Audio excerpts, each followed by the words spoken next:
Well, greetings and salutations, everybody. Welcome to Open Mic here on the John Campea YouTube channel. I'm, of course, your host, John Campea. It's an honor and a privilege to have you guys joining me here today. And this is the daily show we do Monday through Friday in the afternoons, just as the title suggests. It's just open mic. We just take whatever random questions, talking about stuff that you guys want to talk about, and you send your stuff on in here. And that's what we're going to talk about here today. So, here's what's going to happen, though, today, guys, is that earlier today on the John Campea show, there was a bunch of questions that came in that we didn't have a chance to get to. So I like to open up the open mic by getting to those questions first, and we're going to start that right now. So these are questions that came in on the John Campea show earlier that I didn't have a chance to get to, and then we will get to the live questions that you guys are sending in. This first one comes to us from ETT Media, who writes, "Hey John, love the show. Thank you so much. In your opinion, what's the likelihood that the 3 MCU movies in 2018 will gross $4 billion worldwide? Keep up the great work." $4 billion. That's an interesting number. It's going to be close. Because I'm thinking Black Panther will probably come in around 1.5 billion. I'm thinking I'm thinking Infinity War will come in about 1.7, 1.8 billion. If that's true, and it might be completely different than that, but if that's true, then let's say 1.5 and let's say 1.8. Now you're looking at $3.3 billion. So that would then need Ant-Man to make 700 million. And that's going to be close. So if my number on Black Panther is right, and may or may not be, if my number on Infinity War is right, and it may or may not be, but if those are right, then that leaves the balance tipper to Ant-Man making 700 million. It's possible Ant-Man could crack 700 million.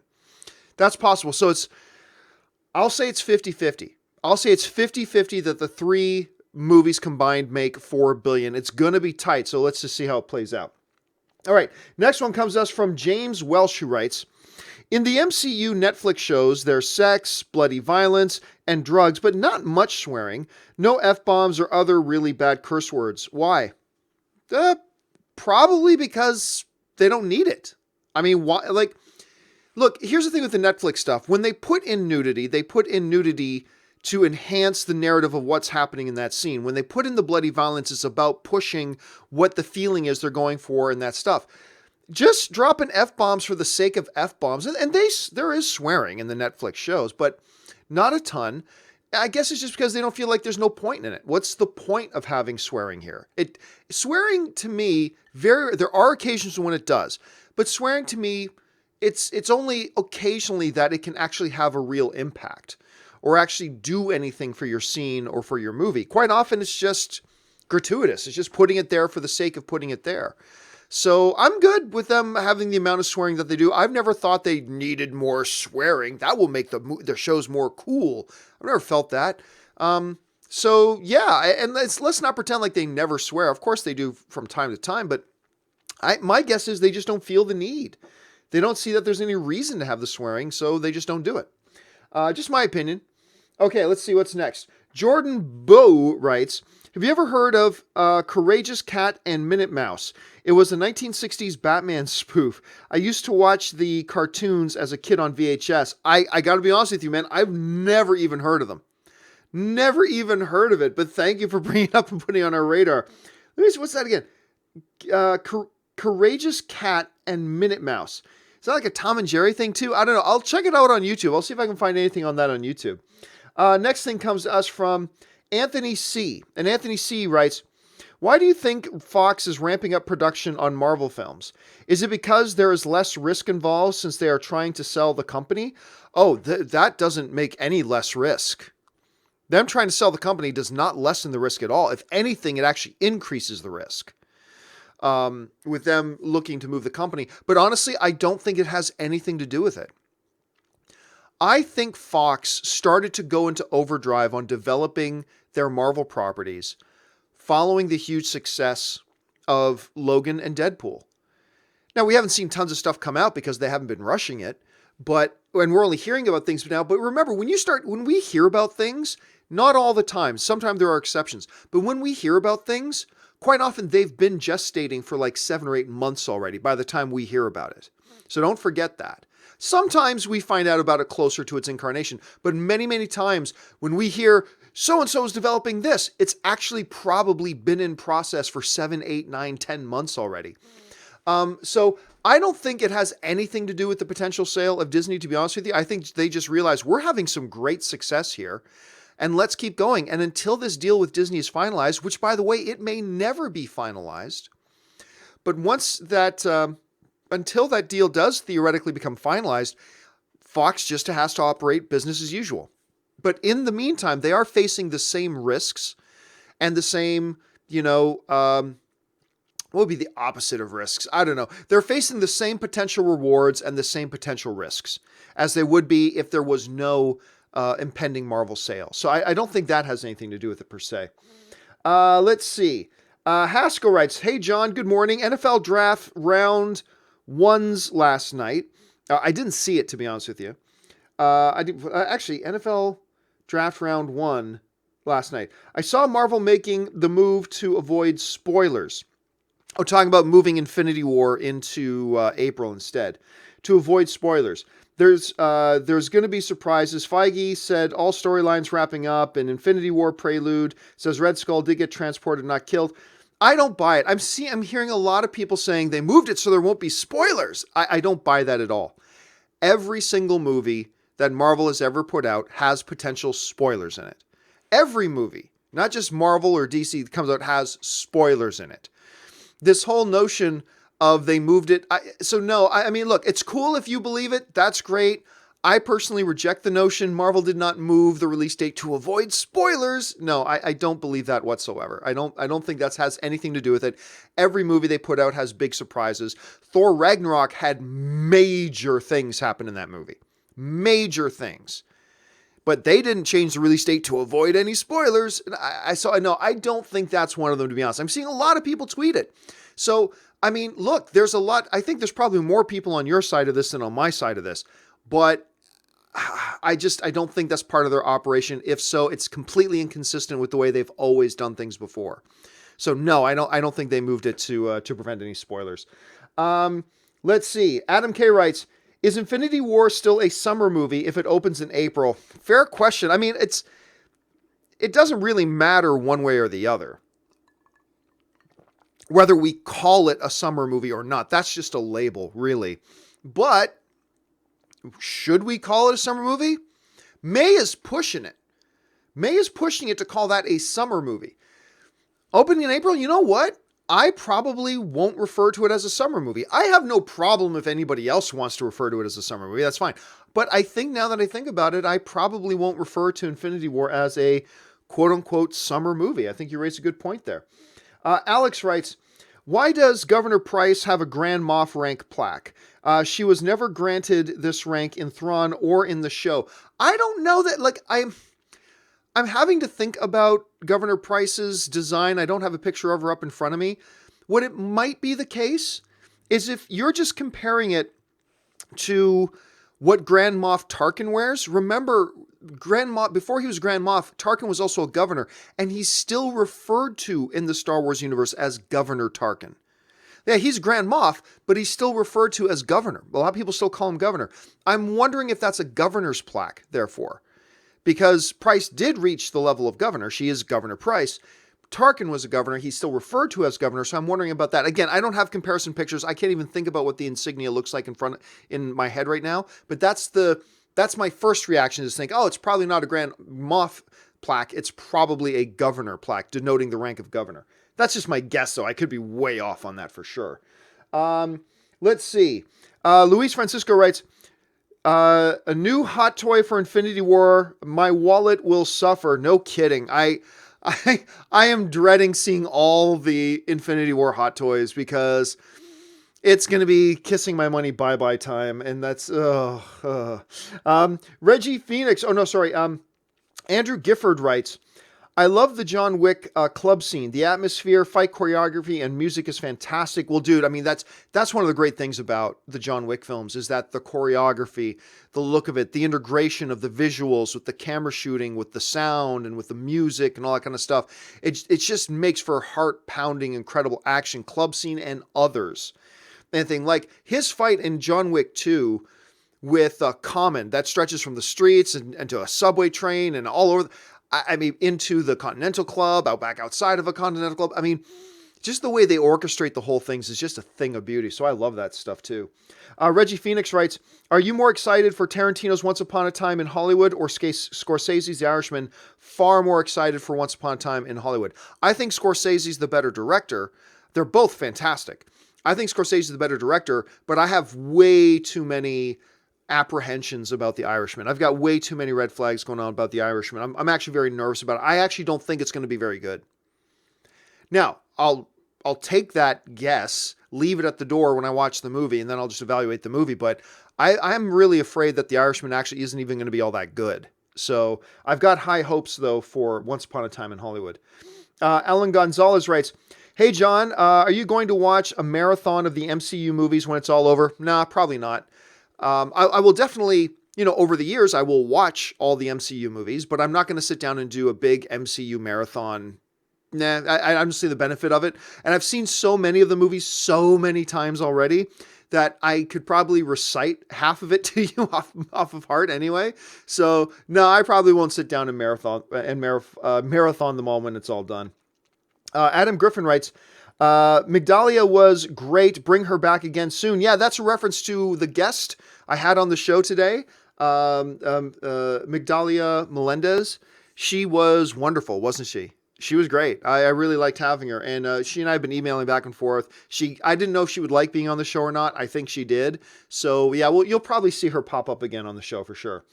Lycon Zero writes, that woman was great. Love to see her back as well. Oh, so talking about Migdalia again. Yes. The general consensus seems to be that she did a really good job today. And I think she did too. Let's see. Cornelius Williams writes, love the long take in Black Panther. Your thoughts? I'm not quite sure what you're referring to when you say the long take. If there's one particular shot you're thinking of, I can't think of which one you might be talking about. So I can't comment on it since I'm not really quite sure or clear what it is you're asking. Micah T writes, I love Tropic Thunder. Would you be interested in a sequel, but instead the cast is shooting a different movie? They could really do any kind of story. I'd be up for it, sure. I would love seeing that group of characters get back together again and shoot something out, as long as Les Grossman was in it too. You gotta have Les Grossman back though. Gotta have Les Grossman back if you're gonna do something like that. And then I'd totally be into it. Absolutely, I would be. Matthew Carrera writes, hey John, with Brendan Fraser coming back, can you see him in a Star Wars film? Well, I think Brendan Fraser is a very good actor. I can see any very good actor being in Star Wars. So is Brendan Fraser a decent actor? Yes, he's a talented actor. Then sure, I can see him in Star Wars. Anybody who's a talented actor, I could see in Star Wars. So Brendan Fraser would certainly fall into that category for me personally. Gio writes, Dylan O'Brien as an actor. Woot. Not bad. I mean, look, I'm not going to judge him for anything about the Maze Runner stuff. Maze Runner was an okay movie. It's not exactly material to let an actor really show off their chops. So I'm indifferent about Dylan O'Brien in those. I did think he was pretty good in American Assassin, though. I liked him in American Assassin, and I was a little dubious about his casting in that. But acting alongside like Taylor Kitsch and Michael Keaton, I thought he did a pretty good job. So while I'm not, yeah, Dylan O'Brien, while I'm not that, I am, hey, you know what? He's somebody to keep an eye on. Because I did like what he did in that movie. So I'll be curious to see what he does next. Let's see. Matthew Unruh writes, hey, John, longtime viewer. Keep up the great work. Thank you so much, Matthew. Was wondering, do you know if the Oscars are streamed? I am a cord cutter this year, and I'm trying to figure out where I can catch them. I think ABC, if ABC has I think the Oscars do stream. And I think they have their own. Just check whatever network they're on. I think they actually stream them as well as broadcast them. So I believe they started doing that last year. I believe they started streaming them as well. So you should be safe there. Just check to see what network it is and make sure you've got whatever app you're going to need to pick up the stream. You should just be able to web browse it as well. I think you can stream it right on your web browser as well. So if you can get a web browser going on one of your, whether you use Apple TV, an Android device, a Roku or something like that, you should be able to do it there too. But I do believe it is streaming, if I'm not mistaken. Let's see. Matthew Graves writes, Hey, John, how long will a Sundance movie to get a wide release? I'm dying to see the movie Lords of Chaos about the black metal scene in the early 90s. That's the one with the McCulkin brother in it, right? Here's the thing. If you're asking me how long does it take for a Sundance movie to get a wide release, most Sundance movies never get a wide release. Sundance is really more of an Artur's film festival, if you will. Many films get picked up, sure, but it's not many of them, not tons of them get big wide release distribution. That's actually one of the reasons why I never go to Sundance, is because not because there's anything wrong with Sundance. Everybody I know goes to Sundance and they all love it and they say it's fantastic and that's great. But most of my audience is looking. I don't see a lot of value for me going to Sundance to tell you about movies you're never going to get a chance to see until it comes out on home video. Other people, that's a value to their viewers. Absolutely is. That's fantastic. I've never really seen it as a big value add for me and my stuff. I remember when I was still with AMC, we sent people to Sundance a couple of times, but our content that we put up to cover Sundance never got a lot of views. They just never did. And we had like fantastic people going to cover Sundance. Whether, it was Amy Rose, we sent her. She did great coverage, but not a lot of people would watch it, So, but anyway, so no, I don't expect to see Lords of Chaos getting a wide release. So you're probably gonna have to wait till it's available on home streaming or home distribution of some sorts like that. Let's see. Jeremiah J writes, does your channel serve as an overall review of major streaming services, Netflix, Hulu, and Amazon? Monthly review of what to watch? Could be lots of value. It's possible. I have considered it before. The big problem, though, is I don't have a lot of time to watch a lot of Amazon, Hulu, Netflix, a lot of television. I just don't have time to watch a lot. And so I'm not sure that I'm the right person to do it. If I can think of a way that I can start watching a lot more of that stuff, then I will definitely look at doing something like that. But until that time, I'm just not sure I can.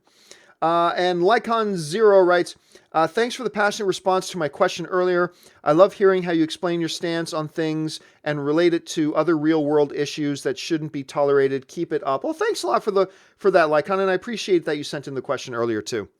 All right. That has now wiped the slate clean of all the questions that I didn't get around to on the John Campea show earlier today. Now let's get to your live questions. For those of you guys who are here right now, sending in questions live. Let's get to it and see what we got. And we are going to start off with, wow, a whole ton of you guys have already sent them in.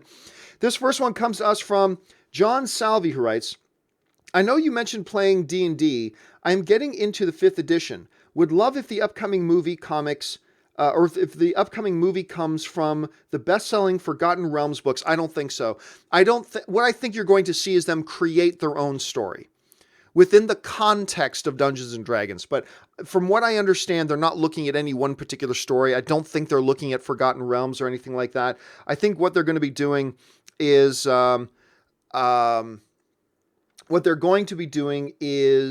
just taking the concept of Dungeons and Dragons and then just overall, this thing keeps jumping around. And then just develop their overall story around that. Sorry, this thing, the Super Chat thing just keeps jumping around. Okay, there we go. Next one comes to us from Rex Cousins. Rex Cousins writes, Infinity War makes 500 million internationally open weekend. Maybe. It's always tough to ever gauge. It's actually kind of a pointless conversation to have about how much money a movie makes opening weekend internationally. Because while Infinity War is going to open in a lot of markets on the same day, that's not how most movies open. So I get the question a lot. When we're talking about opening weekend numbers, why do we only talk about the domestic opening weekend numbers? Because that's the only way to judge them all on an equal basis. Because one movie may open in North America and 5 other countries on one week, and then 10 other countries in another week, and then 45 other countries on another week. Whereas another movie may open in just North America one weekend, and then other markets to follow. Then another movie may open in 21 markets on opening weekend. And so you can't compare the two. Like, you can't compare one movie, what its worldwide opening weekend is, when it opened in 32 countries, versus another movie that opened on opening weekend in 8 countries. You go, oh, that one made more money. Well, you can't compare that because they open in different numbers of markets. That's why the common base denominator is the North American market. So that's why we talk that. So I really don't know what its international number would be. And honestly, I don't see much value in even having a discussion about it, since you can't really, it'll just be a random number floating around because you can't really compare it to any other number objectively. And so I don't even really kind of worry about those opening weekend number things internationally, that is. Ben Rayner writes, other than Black Panther, The Avengers is the only MCU movie to cross 200 million. Even Ultron and Civil War didn't. Why would Infinity War be any different? Am I crazy? Well, I mean, look, I don't think it is. Like, a lot of people are saying it's a 100% thing that Infinity War will cross a $200 million opening weekend. I do not agree. I believe it will cross the $200 million mark on opening weekend. I do. But I do not agree with this assessment that some people seem to have. Oh, it's 100%. There's no doubt whatsoever that's crossing 200 million. There's a reason only 5 films in history have ever done it. There's a reason only 5 films in history have ever done it. So I do not think it's a 100% lock. Do I think it will? Yes, I do. I do think it will. I think it'll probably creep into the 215, 220 range. But that's only 10% away from 200 flat. So even if I am predicting 215, 220, that's only like 10% away from being under 200 million. So no, you're not crazy for that. But the Infinity War does have a few things going for it that say Age of Ultron didn't, that say Civil War didn't. One is it's going to be the beneficiary of the MCU being even more built up now than it was before. You're going to have more heroes in this movie than any of the other ones that we've ever had. That might actually work against it, but I mean, it could be a big benefit as well. And it's coming off a hugely successful Black Panther. So it's not crazy to think that maybe it won't hit 200 million, but it's also quite realistic to think it will. So no, you're not crazy, but I do think it will do it. Let's see. Luke1234 writes, Are Californians much ruder than Canadians? Yes, but that's not saying anything because like everybody is much ruder than Canadians. Canadians are just, the most polite people. I'm the exception, but Canadians are just the most polite people in the world. They just are. They just go up there. Like Anne is always shocked when she goes up there about just the nature of people in public versus the nature of people in public down here. Like when somebody, like I've had it happen where I'm walking in California and somebody accidentally bumps my shoulder. I go, oh, hey, sorry. Like that's polite. That's polite. But like you're walking through a mall, even if it's a crowded mall and somebody bumps you in the mall, they won't just stop and go sorry as they're walking by. They'll stop and go, are you okay? Did I do anything? Did I harm you in any way? Are you all right? Do you need to sit down? Can I buy you a coffee? Can I buy you a Tim Hortons? Can I get you some poutine? Like it's whenever I take Anne up there, she's just always floored by the cultural difference that way. It's just the way the culture is, I guess. HV, not to say that Californians are rude people. I'm not saying that whatsoever. I'm just saying if you're an American who's never visited Canada, go up for a week and you'll probably be in for a bit of a culture shock. That's all I'm saying. HV3 writes, that terrible hurricane heist trailer reminded me of the movie Rain or Hard Rain.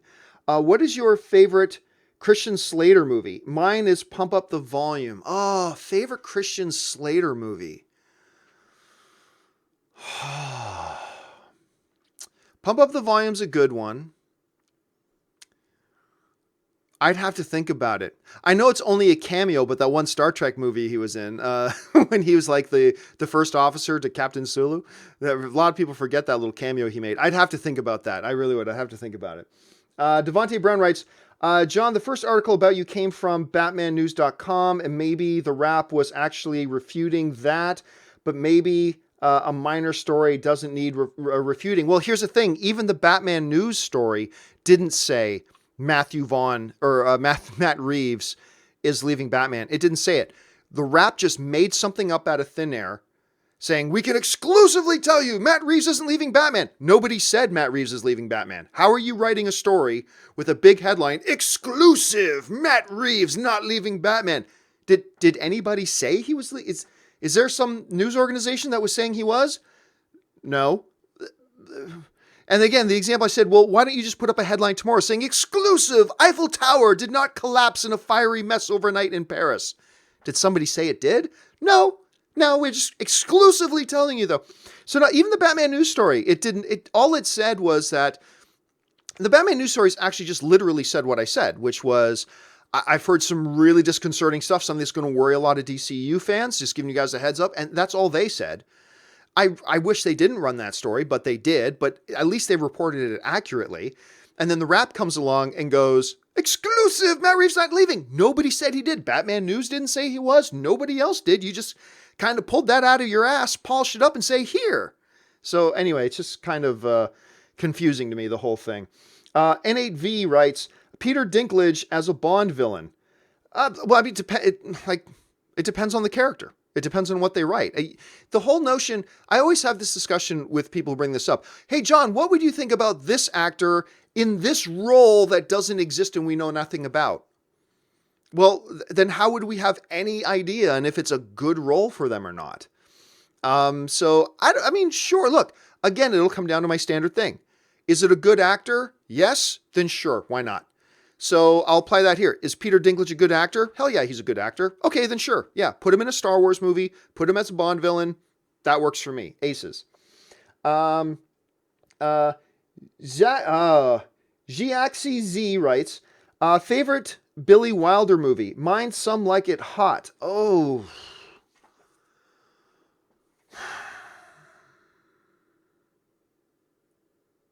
Man, again, that's something I'd want to sit down and put a list up in front of me and really try to figure it out. Because anything I say right now, I would just take back once I put up a list and go, oh, I forgot about that one. And oh, I forgot about that one. So I really can't answer it. But it's a good question for the chat board, guys. What's your favorite? Jump in there and leave some of your favorites.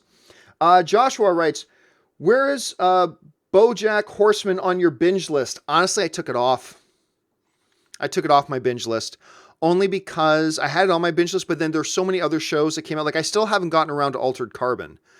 I've had so many other people talking about these other shows that a few of them got knocked off my binge list. And right now, BoJack Horseman isn't even on my radar right now. I know a lot of you guys watch it and like it, and that's great, but it's not even on my radar right now. So maybe, all I can say is maybe sometime this year, I'll have a chance to get around watching BoJack Horseman, but there's so many shows you guys have put on my binge list that I need to get to first, that BoJack has kind of fallen off, to be honest. Again, no disrespect to BoJack Horseman. I've never seen it. I'm not saying it's not great. I've never seen it, but I just don't have time to get around to it right now.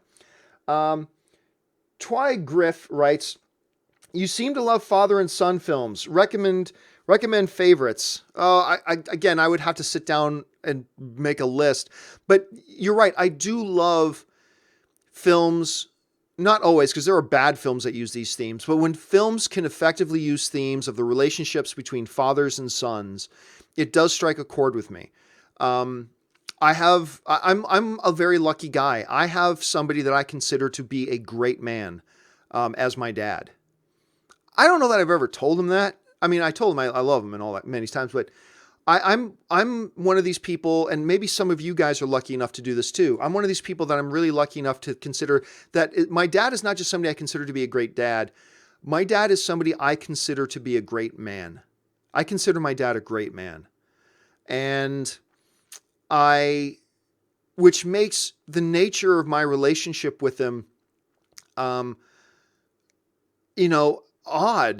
and awkward. Like it's always a struggle. Like I never feel like I lived up to what my dad wanted. That probably comes from my own elevated opinion of my dad. My dad's never done anything to make me feel like anything but less and he's never done anything to make me feel other than valued and other than very happy that I'm a son and all that kind of stuff. But when you hold your dad in such high esteem, you're always worried that you're not living up to it, that maybe you're a disappointment and all that kind of stuff. And that's just a real life thing that I think a lot of men deal with. I think a lot of men deal with that thing because we all love our moms. We all love our moms. There's nothing complex about our love for our moms. Our moms are our moms. But as men, I think there's this really more deep, multi-level dynamic with our relationships with our dads.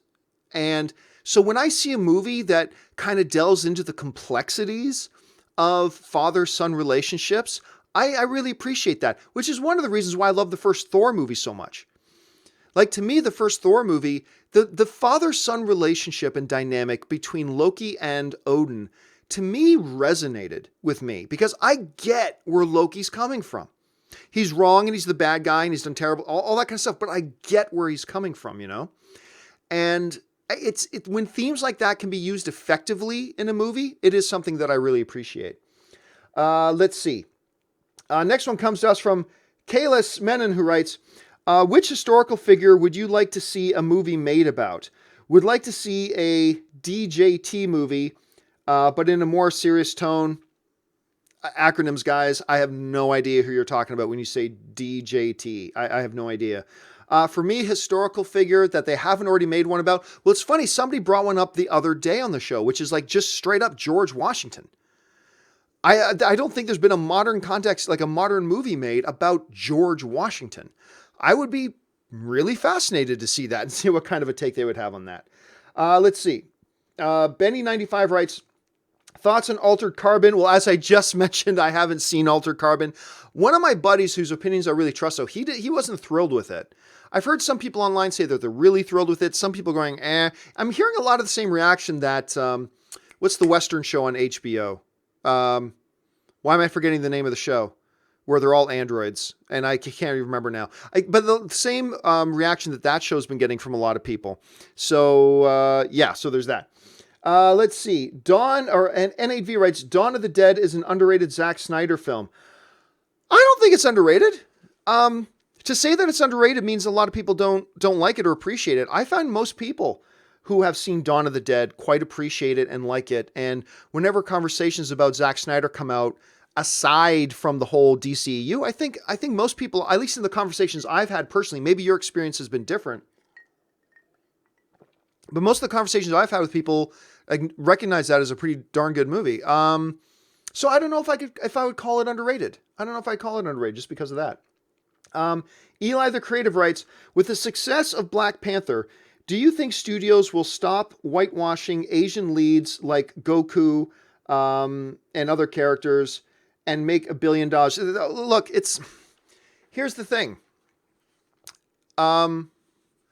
Black Panther, you can't try to compare the Black Panther thing with that. With Black Panther, that is a movie you can't change.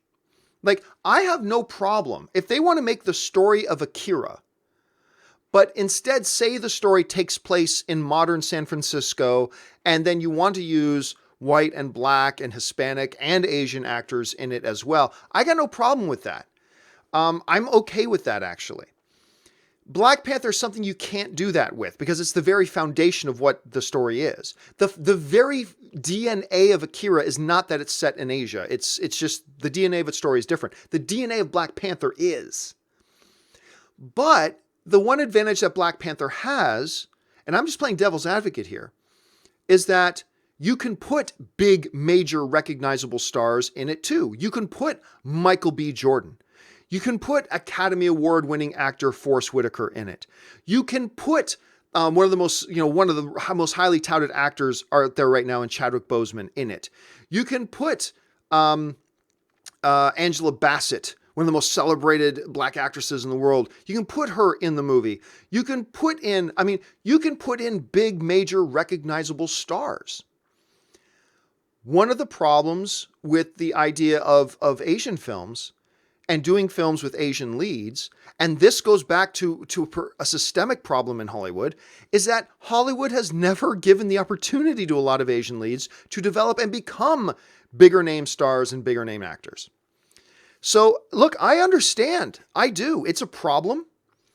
But I also understand from where the studios are coming from that you can't just put in a bunch of people that the audience does not recognize and doesn't know at all and expect for it to make $1 billion.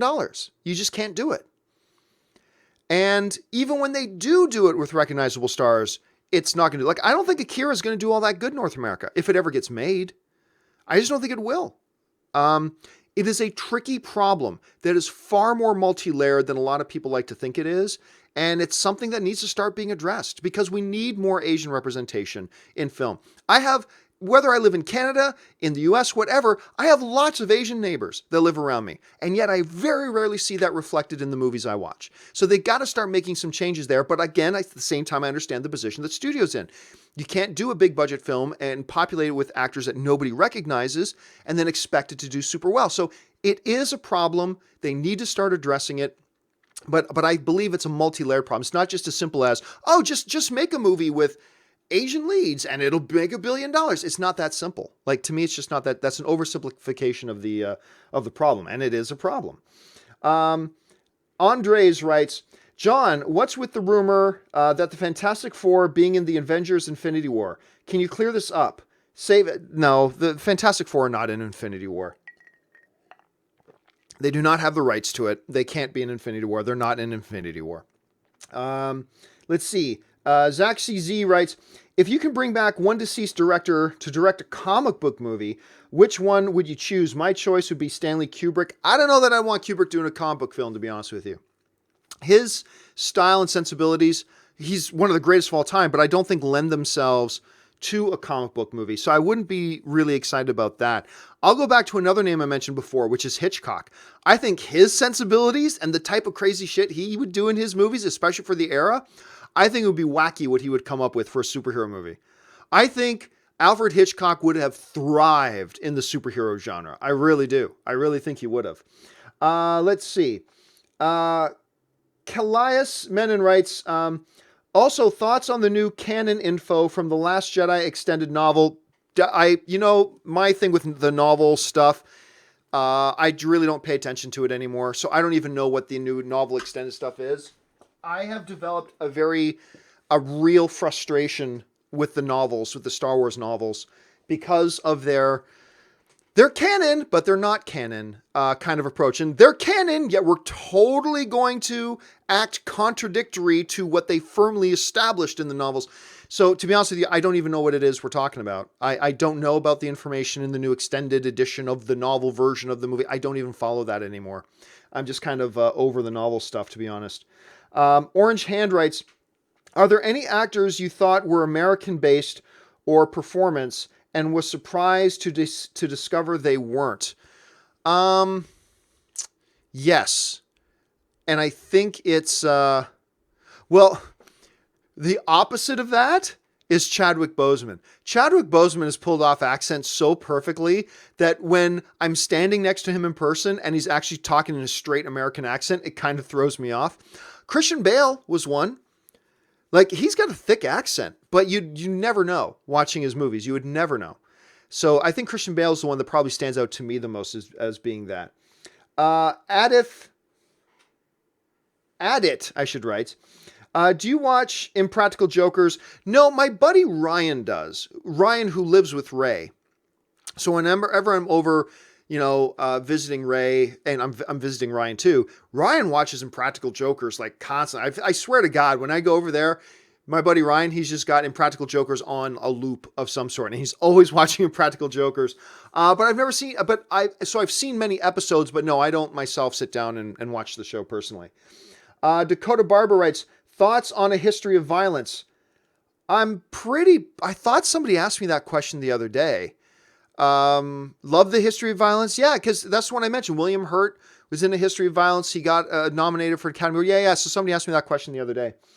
Kellix writes, have you ever seen the Infinity War Weird trailer by Aldo Jones? So damn funny. Black Panther, Macarena, Disney buys DC, that Thanos... No, I'll be honest with you, Kellix, never even heard of it.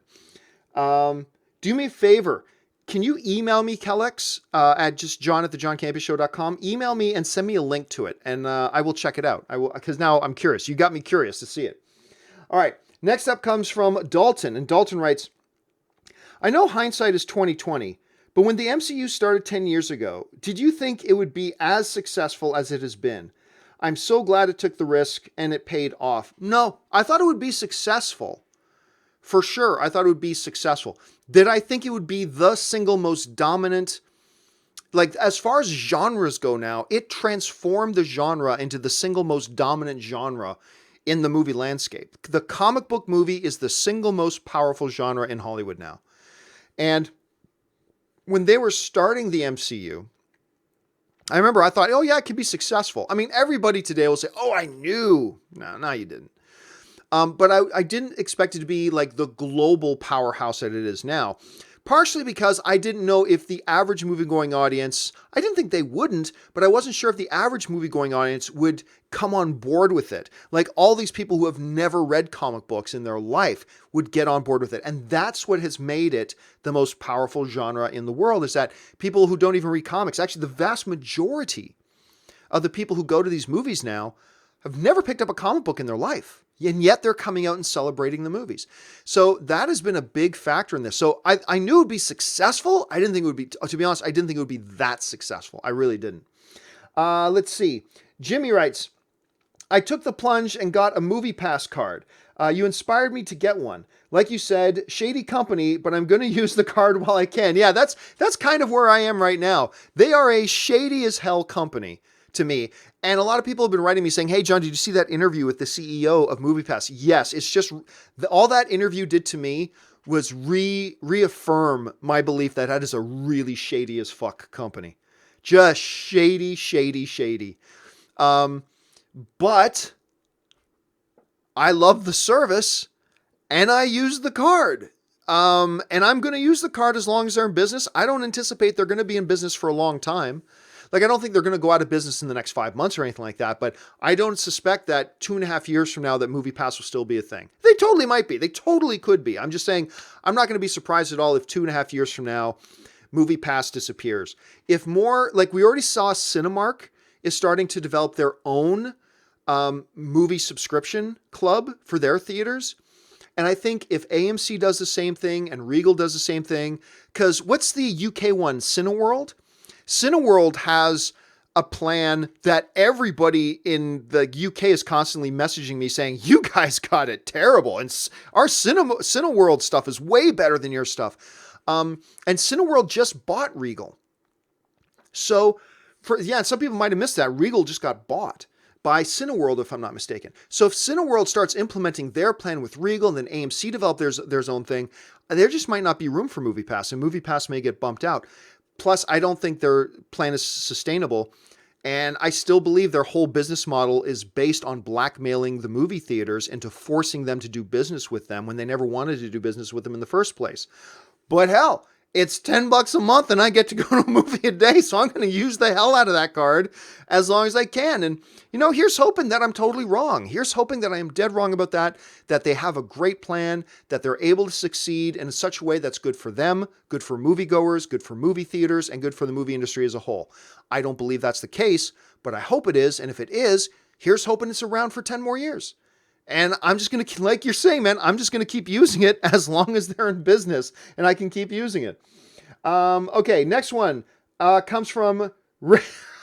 I haven't even read the message yet. All I know is that it comes from Ray Ora, who of course does all the graphics for the John Campea show and is my brother-in-law and did all the graphics ever since all the way back in AMC days for me all the way until now.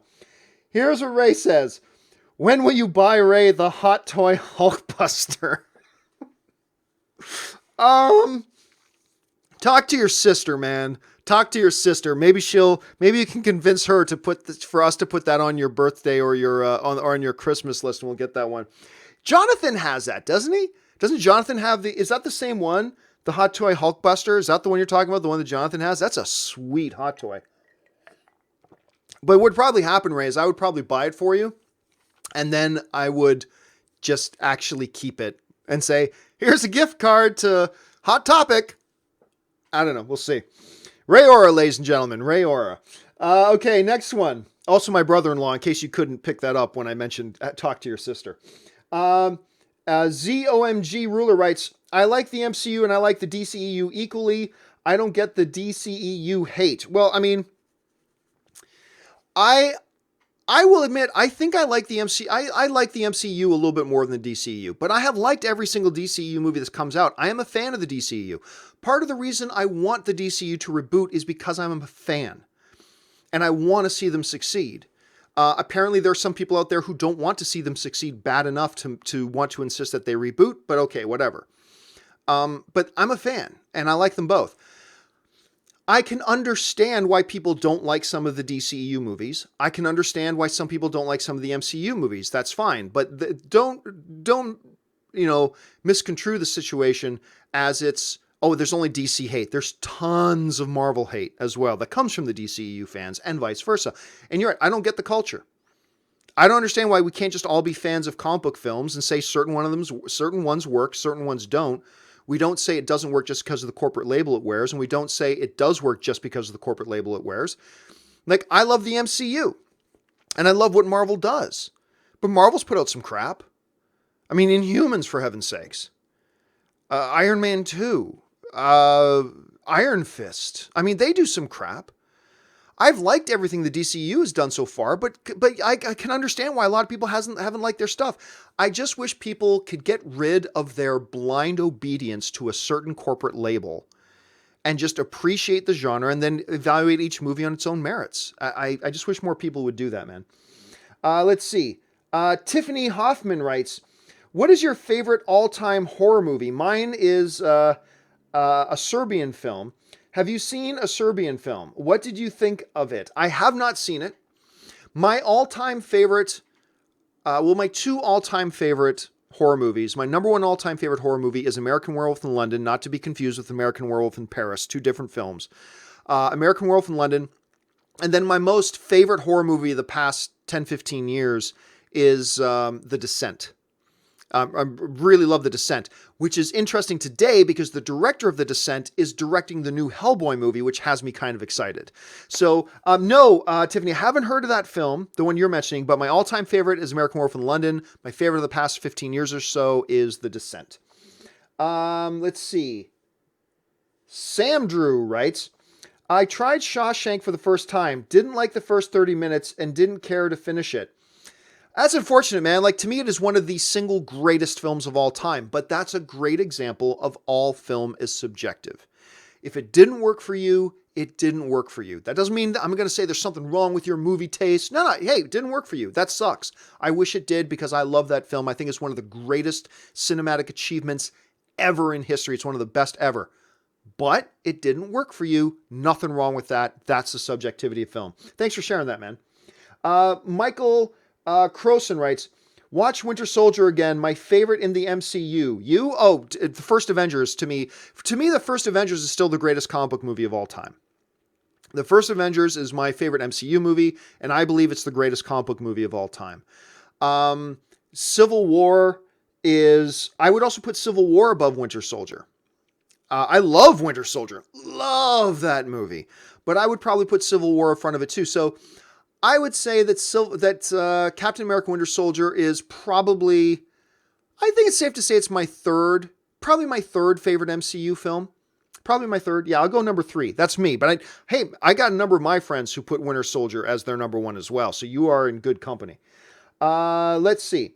Kellix writes, I love the special guest addition to the show. Well, thank you so much, Kellix. I've been trying some new things on the John Campea Show, and I think it's been improving it. The 3 main things I've been doing with the John Campea Show in the morning is, well, the 4 things, 3. 3 is tightening it up, making it a little bit shorter, adding the movie news feed to make sure the show is more informative, and thirdly, bring in a special guest for one of the 3 major topics. And I think it's really increased the pace of the show. I really like how the show's been feeling lately. And from the feedback I've been getting from you guys seem to like it too. So I appreciate the feedback you guys have been sending in. Please keep sending in your feedback. Let's see. Darth writes, but John, you never heard of Courageous Cat and Minute Mouse? I used to watch it as a kid in the 70s. So corny, but so much fun. And the theme song is timeless. Yeah, I mean, so there's another vote. What's the name of it again? Courageous Cat. There's another vote for Courageous Cat. I didn't watch it. I was 4 years old maybe when it was out. I'm not sure because I was born in the 70s. So maybe I was too young for it. I don't know. Maybe I was just too young for it. But apparently there is some passionate love out there for Courageous Cat and Minute Mouse. So, hey guys, if any of you have a link to that, email that to me as well. I've got that link coming to me about the Infinity War trailer. Send me a link to something about Courageous Cat. Now I'm dying to see it. You guys seem to be very passionate about it. So let me know. Let's see. Oops, I lost Haskell. Where did he go? Wow, there were a lot of questions in here today. Okay. Oh, by the way, guys, I forgot to mention it before. We're going to hit the cutoff now for Super Chat questions. If you haven't sent in a question, please don't send in anymore. I don't even think I'm going to get around to the rest of these. But, guys, if you've sent in a Super Chat question already and I don't get around to it before the end of the show, don't worry. It'll be the first thing I answer on the next installment of Open Mic. You know what? It'll be the first stuff I answer on tomorrow's Saturday's edition of the John Campea Show. All right? So if it doesn't get answered today, tomorrow's edition of the John Campea Show, I'll get around to it. Let's see. Haskell writes, "Hey, John, good evening. Awesome news on Alicia Malone. I've admired her work, her passion, knowledge in classic filmmaking. She's a stunner." Well, actually, remember when I was saying that, like when we tried our Sundance thing, we had like incredible people covering Sundance. The two people that we sent to cover the Sundance was Amy Rose and Alicia Malone. Those are the people that we sent to it, and they did a great job with it. It's just, unfortunately, it didn't really work out. So she got hired recently to be a host for TCM as a full-time host. She's an incredibly talented person in this industry. She's incredible. I don't think there's anybody who ever thought Alicia Malone wouldn't do great things and wouldn't be successful doing what she is. She's clearly incredibly gifted. She's incredibly knowledgeable, especially about older film. She seems to have a really good, keen eye and understanding of older film as well. So it's just terrific that she's got that. But no surprise. Absolutely no surprise. Adam K writes, "Thoughts on Peter Rabbit? Honestly didn't hate it. Honestly didn't go watch it. I took a pass on it, to be honest. I didn't like the trailers at all. I decided to take a pass.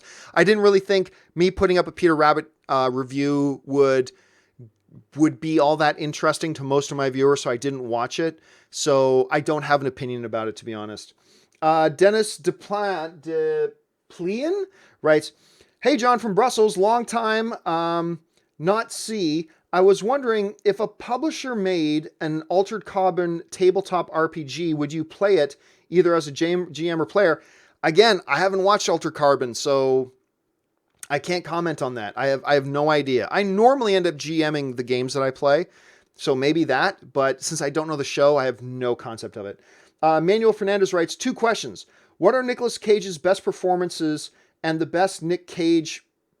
I don't understand the question, Manuel, to be honest with you. Well, I mean, look, Nick Cage has got Oscars on his mantle. So those are the films you got to look at for, what he's looking. I still, for whatever reason, when I think of Nicolas Cage, for whatever reason, the good or bad, it's not his, it's not his Oscar-winning performances. It's not even The Rock. I love The Rock. It's probably my favorite Michael Bay film is The Rock. But the one I will always think of him now, and maybe this is good, maybe this is bad, maybe I should think this, maybe I shouldn't. The one I think of is Big Daddy in Kick-Ass. I just thought he destroyed as Big Daddy in Kick-Ass. I love what he brought to that. I love that character that he manifested in that movie. So for good or bad, right or wrong, despite the Oscar wins and all that kind of stuff, when I think of Nick Cage, the first thing that comes to my head is actually him as Big Daddy. Let's see. Raw Element writes, "How hype are you for Equalizer 2? I love the show." I'm actually quite hyped. I don't know why more people didn't like the first Equalizer. I loved the first Equalizer. Like, not my top 5 films of the year or anything like that, but I thought The Equalizer was great. I really enjoyed that movie.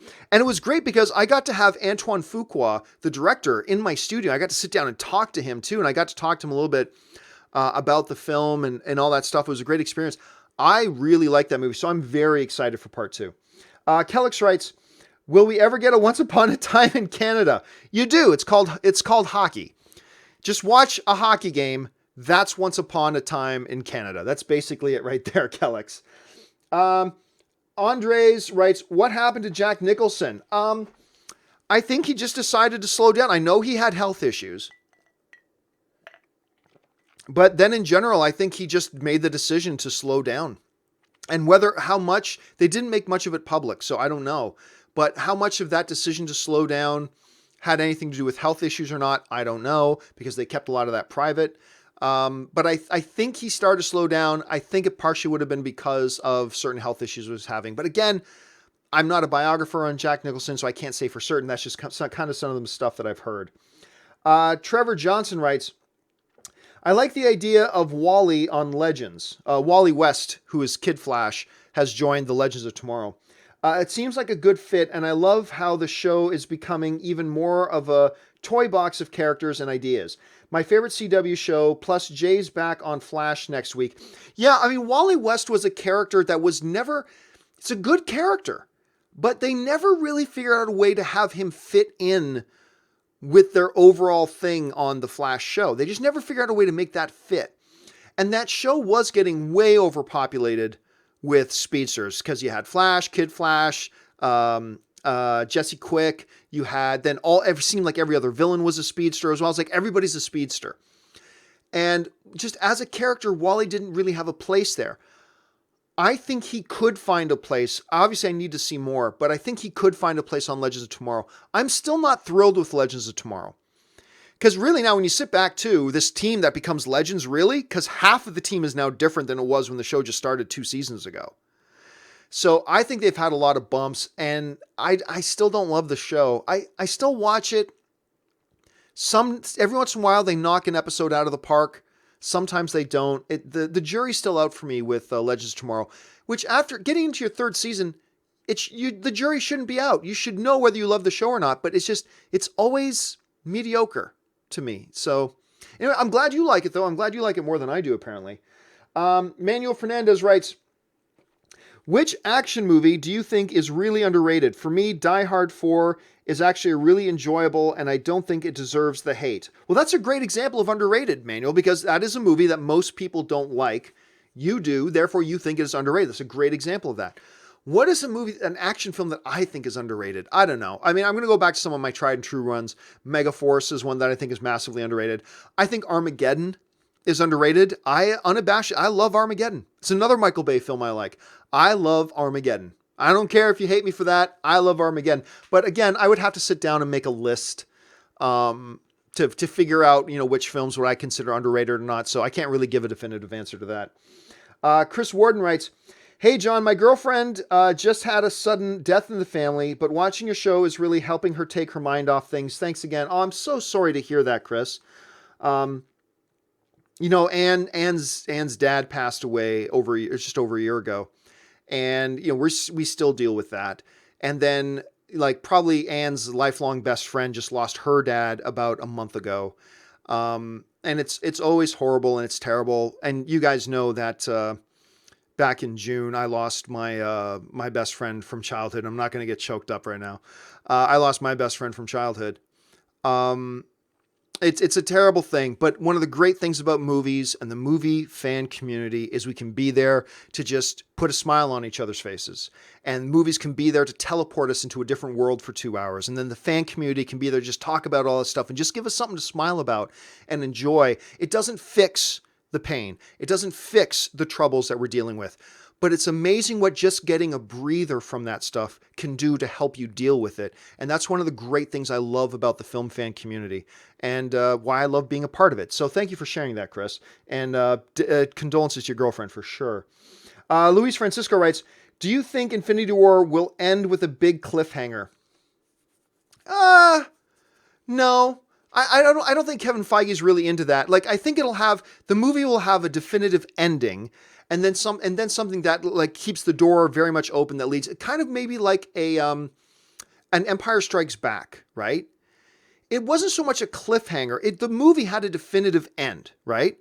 But it ends in a place that very much easily launches the next chapter, now going after Han and completing their battle against the Empire. But the movie itself came to a true conclusion. And that conclusion point was the launching point for the next chapter. I have a feeling we're probably going to see that. I don't think it's going to be like Lord of the Rings, where it just feels like you're in the middle of the movie of Fellowship of the Ring, and they climb on top of the hill. It's like, well, there's Mordor. Okay, let's keep going. And then the credits roll. There's that. But I think it will be a movie with a definitive ending, but the definitive ending is just the open doorway to the next chapter of the story. So I'm guessing that's how they're going to do it, but I don't know. I could be completely wrong about that. Let's see. I just got about 2 minutes left here. Joshua Van Dyne writes, what MCU movies would you pick for 2020 and 2021? No idea. No idea. I don't even like to speculate about that stuff. Whatever they're going to give us, I'm totally open to, and I'm totally good with. I trust Kevin Feige. I trust what they're doing. So whatever they give us, I'm good with.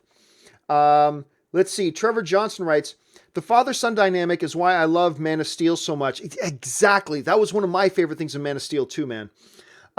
Especially being someone who's adopted. Some of those lines and conversations cut deep.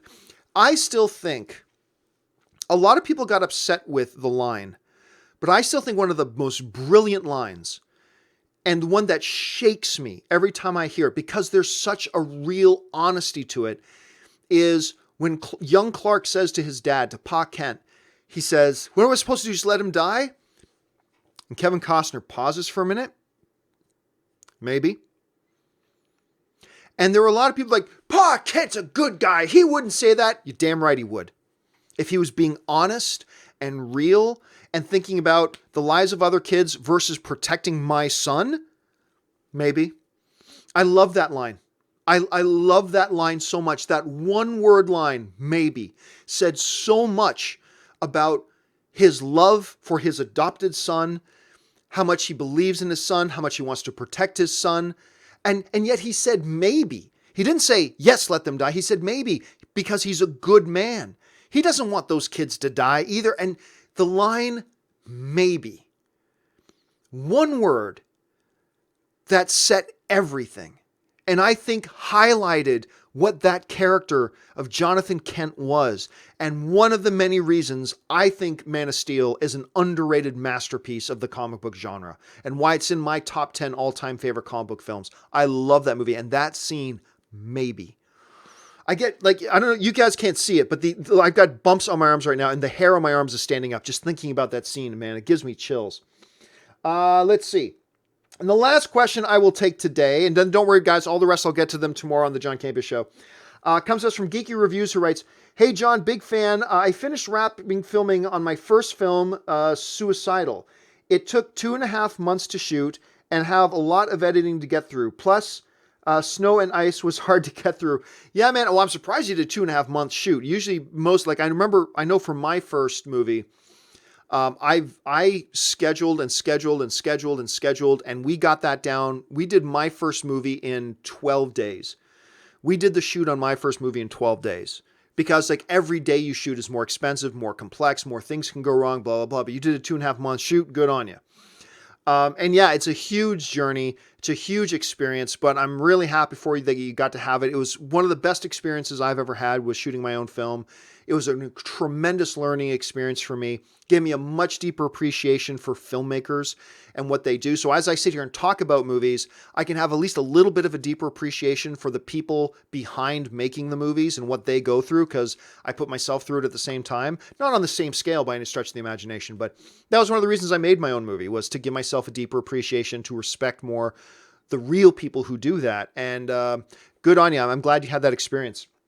All right, guys, that will do it for today's installment of Open Mic. Thank you so much for joining me. Again, to the rest of you guys who had Super Chat questions waiting that I didn't get around to. See, there's about 10 of them still left to go. I will get around to those on the John Campea Show tomorrow morning, on Saturday morning. And yes, I do the John Campea Show on weekends as well. I work 7 days a week around here. Thanks for being here. Listen, guys, don't forget, if you haven't done so already, make sure you subscribe to this YouTube channel. Click the thumbs up button. Leave a comment on any or all the topics we discussed here today. Remember, when you're discussing movies with each other, guys, we are one big film fan community. When we're debating and having arguments with each other, that's cool, but let's make sure we do it in such a way that we remember we're all ultimately on the same side. We are all film fans, even though we have different opinions about films, and that will just make a better film fan community. So be a part of that. All right, guys, that will do it for me. Thanks a lot so much for joining me. My name's John Campea, and until my next video, when is my next video? My next video is tomorrow morning for the John Campea Show. So until my next video, bye-bye.